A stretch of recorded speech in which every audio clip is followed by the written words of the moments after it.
Sí, ok. Pero sí no. Ah,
La tercera obra es un medley de temas del ópera, del musical de Leonard Bernstein, West Side Story. En este ópera, el saxofón es muy importante con el tema but not tonight. Pero vamos a tocar tonight, esta noche, 4 temas de West Side Story, América, Tonight, Somewhere, y no recuerdo. 4 temas de West Side Story, arrangement de un gran saxofonista americano, Eugene Russo.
los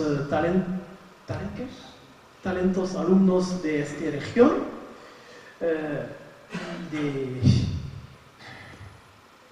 de continuar la vida como antes, con un gran sonriso y enjoy life. Muchas gracias, Tomás.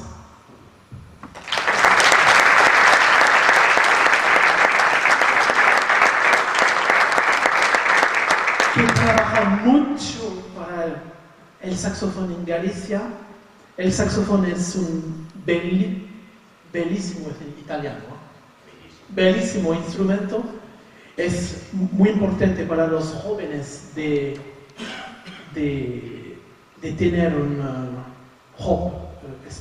espíritu,